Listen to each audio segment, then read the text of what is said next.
আমার চোখে তাহসানও ভালো না, মিথিলাও ভালো না।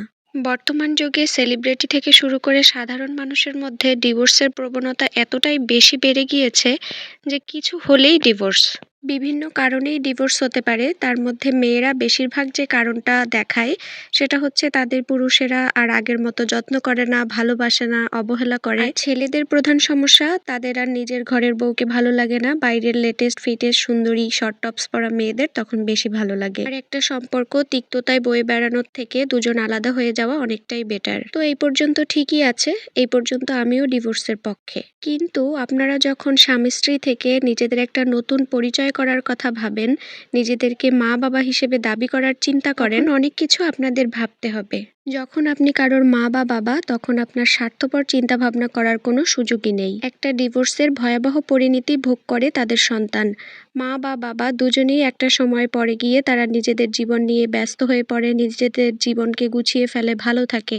কিন্তু ওই সন্তানটা জীবনের প্রতিটা পদক্ষেপে তার মা বাবার এই ছোট্ট একটা ভুলের জন্য সারাটা জীবন ধরে তাকে মাসুল দিয়ে যেতে হয়। তাই আপনারা আগে ভেবে দেখুন যে আপনার স্বামী যদি আপনাকে যত্ন নাও করে, অবহেলাও করে, খুব একটা আপনাকে সময় দিতে নাও পারে, তাও আপনি তার সংসারে টিকে থাকতে পারবেন কিনা। আর ছেলেদের ক্ষেত্রে এইটা চিন্তা করতে হবে যে একজন মেয়ে যখন মা হবে তখন তার মধ্যে অনেক চেঞ্জ আসবে।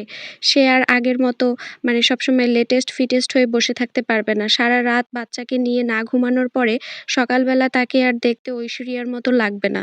তো সেই সুযোগে যদি আপনার ঘরের বউ রেখে বাইরের মেয়েকে বেশি সুন্দর মনে হয়, তাহলে আপনি এখনো বাবা হওয়ার যোগ্য না। আর দুঃখজনক হলেও সত্য যে আমরা মেয়েরাই কম ধৈর্যশীল। আচ্ছা, আমরা প্রত্যেকে আমাদের মায়েদের দিকে একটু তাকাই তো। আমাদের মায়েদের সময় সংসার জীবন এতটাও ইজি ছিল না। আমাদেরকে একটা সুস্থ পরিবেশ দেওয়ার জন্য, সুস্থভাবে সুন্দরভাবে বড় করার জন্য তারা কি কম ধৈর্য ধরেছেন? তারা কি কম কষ্ট স্বীকার করেছেন? তো আপনি যখন মা হবেন, আপনার মাথায় এইটা আসতে হবে যে আমার যাই হয়ে যাক না কেন, আমি আমার সন্তানের ভবিষ্যতের জন্য যেটা ভালো আমি সেটাই করতে প্রস্তুত। এইটুকু স্যাক্রিফাইস করার মতো ইচ্ছা যদি আপনাদের মধ্যে না আসে, দয়া করে মা হতে যাবেন না।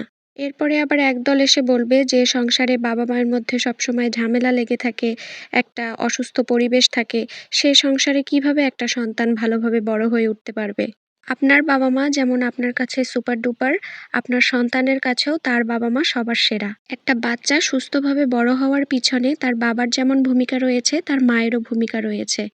এখানে কারোর ভূমিকাই কম বা বেশি করা সম্ভব না। তাই আপনারা যে কোনো একজন যত ভালো পরিবেশই দেন না কেন, সেটা আপনার বাচ্চার জন্য যে কতটা ক্ষতিকর, যত দিন যাবে তত বুঝতে পারবেন।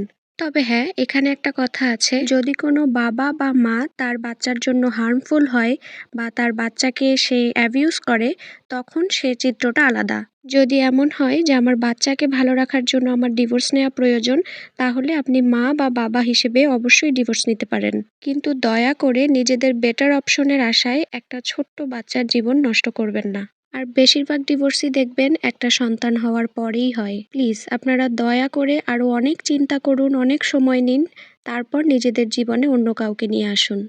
ওই যে বলেছিলাম না, তাহসানও ভালো না, মিথিলাও ভালো না। আসলে এরকম হাজার হাজার তাহসান, মিথিলা এখন ঘরে ঘরে রয়েছে। যে কথাগুলো বললাম এটা একান্তই আমার নিজের কথা, সবার সাথে মিলবে না, এটাই স্বাভাবিক। কিন্তু আমার দিক থেকে যেটা সত্য বলে মনে হয়েছে আমি সেটাই বললাম। হয়তো কেউ কেউ বলতে পারেন যার কষ্ট সেই বোঝে, আপনার তো সুখের সংসার, এই জন্য টের পাচ্ছেন না। হ্যাঁ, এটা হতে পারে। তবে আমি জাস্ট এইটুকুই বললাম যে আমি বাবা মা যাই হয়ে যায় না কেন, একটা সন্তানের ভবিষ্যৎ নষ্ট করার অধিকার আমার নেই। তবে একটা বাচ্চার ভবিষ্যৎ নিয়ে চিন্তা করার সুযোগ আছে। তো যা করব ভেবেচিন্তে করব। তো এই তো, সবাই ভালো থাকেন। আল্লাহ হাফেজ।